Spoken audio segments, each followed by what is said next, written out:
రాహుల్ చాలా చాలా అగ్గి పిడుగులాగా మాట్లాడాడని చెప్పాలి ఒక విధంగా. అంటే కుంభస్థలం కొట్టాలని హిందుత్వ రాజకీయం అనేది బీజేపీ కీలకం కాబట్టి మొదటి ప్రసంగంలోనే హిందువులు అంటే మీరేనా, హిందూ మతం మీదేనా అని ఆయన దాడి చేశారు. సో ఆయన ఇక్కడ హిందూ మతాన్ని ఏం అనట్లేదు. చాలామంది అంటుంటారు కదా, మీరు విమర్శలు చేయడం వల్ల వాళ్ళ హిందుత్వ రాజకీయాలు పెరిగాయి అని ఇట్లాంటివి. ఆయన అలా కాదు. హిందూ మతం అనేది అహింసను కోరుకుంటుంది, హిందూ మతం అనేది సత్యనిరతిని కోరుకుంటుంది. మరి మీరు హిందూ మతం అంటారు, మీరు భయాన్ని పెంచుతున్నారు. హిందూ మతం ధైర్యాన్ని నేర్పిస్తుంది.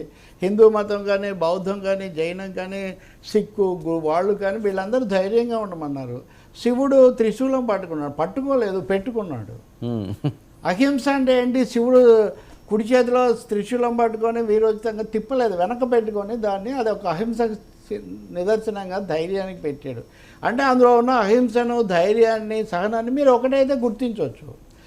ఆర్ఎస్ఎస్ హిందుత్వ అంటే సావర్కర్ వీళ్ళు చెప్పిన దాంట్లో ఒక ముఖ్యమైన అంశం ఉంది. ప్రపంచంలో కొన్ని మతాల్లాగా హిందూ మతం వారియర్ రిలీజియన్ కాదు.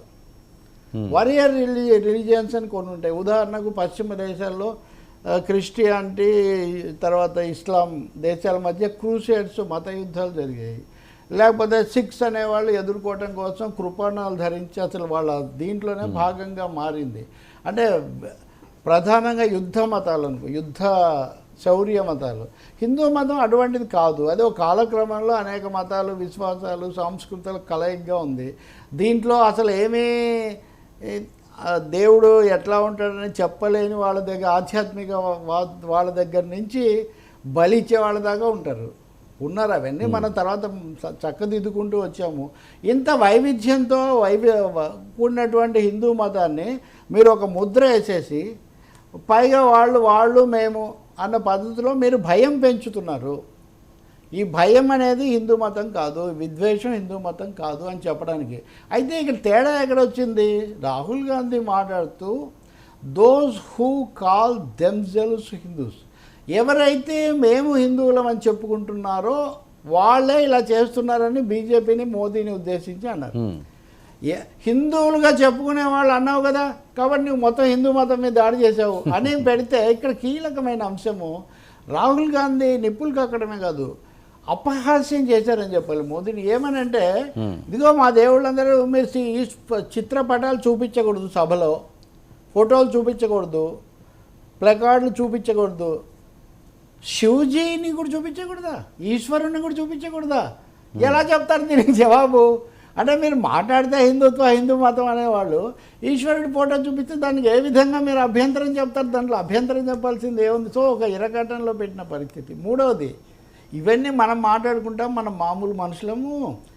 కానీ Modi, our prime minister is not made of biological material.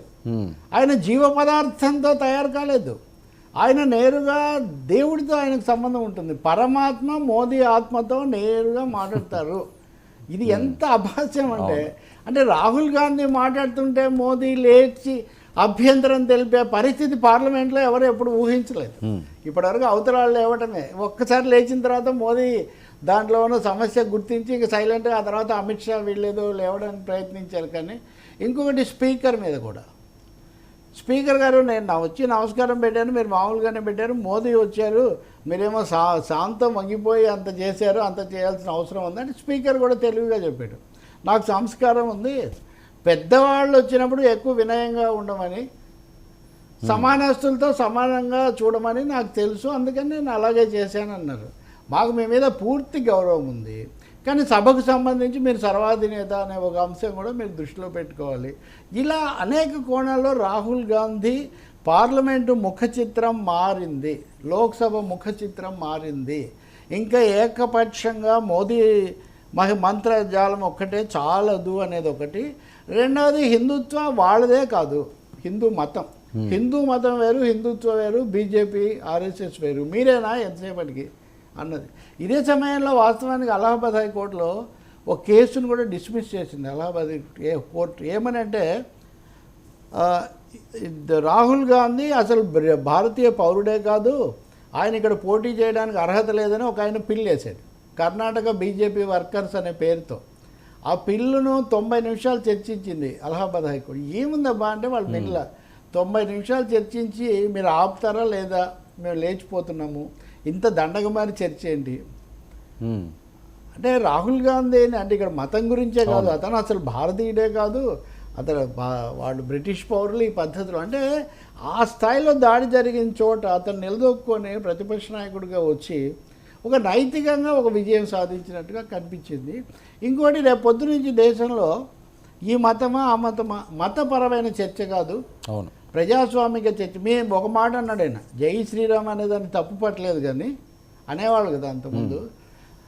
మా వాళ్ళే కదా మీరు ఈరోజు జై సంవిధాన్ అంటున్నారని ఒక మాట అన్నాడు. అంటే రాజ్యాంగాన్ని ముఖ్యం అనే ఒక చర్చ తీసుకొచ్చామని.